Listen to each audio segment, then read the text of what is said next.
Kan itu watak yang ditanamkan ketika kita menjulah step yang lain. Nah kalau dari awal kita biarkan saja seperti itu, nanti proses yang menjawab. Ketika umurnya bertambah, dia akan tahu sendiri. Tapi kalau itu dari kecil dia lakukan, mungkin susah untuk dia tinggalkan yang sunnah. Nah seperti itu yang kita coba.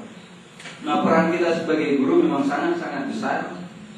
Kadangkala selalu gurulah yang disalahkan oleh masyarakat.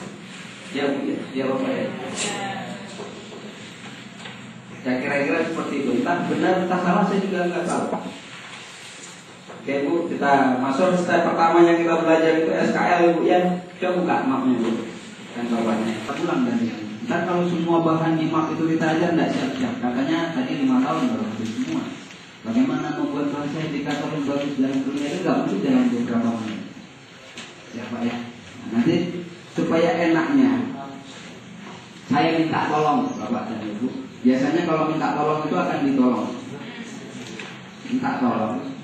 Kalau dapat informasi sesuatu yang memang kira-kira kurang berkenan, itu tolong ditanyakan.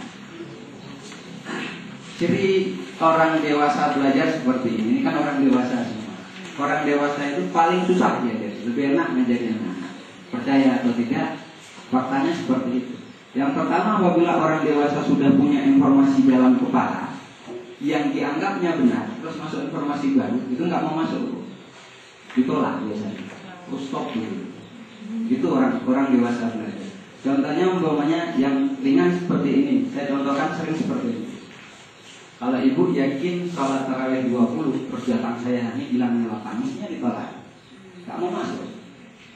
Sama juga seperti ini. Jadi kalau ada informasi sebelumnya yang sudah dianggap benar, terus yang saya katakan tidak sesuai dengan informasi, kita diskusikan. Kira-kira seperti itu. Supaya enak kita ngomongnya nanti. Nah Ibu, SKL itu belum Pak ya? Maafnya sudah dapat, jangan dibuka.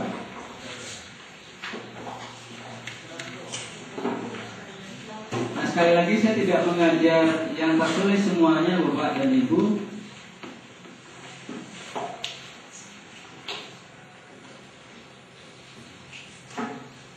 Nah yang lembaran ini yang Ibu buka. Ya. Nah ini standar kompetensi di mapnya itu.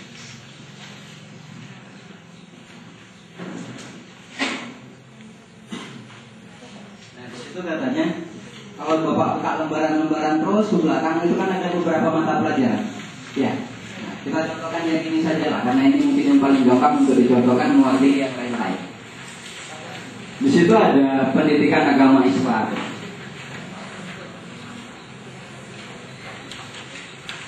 Oke, kita ngambil entry point-nya saja. Yang pertama, SKL yang ditetapkan ini bukan ditetapkan oleh GSF dan bukan ditetapkan oleh saya. Itu adalah pemerintah punya lewat Permen nomor 23. Permen nomor 23 PP nomor 19 tahun 2005. Itu undang-undangnya. Nah, setiap sekolah di seluruh Indonesia harusnya ikut ya. Bukan hanya kita diajar seluruh Indonesia. Itu yang pertama. Yang kedua, SKL yang diberikan oleh pemerintah dalam kategori yang minimal, yang paling rendah. Jadi kalau ibu mau naikkan tak apa-apa, tapi jangan sampai ininya diturunkan lagi. Contohnya umpamanya yang nomor 1 menyuburkan, menghafal, membaca dan mengartikan surat-surat pendek dalam Al-Quran, mulai surat Al-Fatihah sampai surat Al-Alaq. Kalau mau dinaikkan, menyebutkan,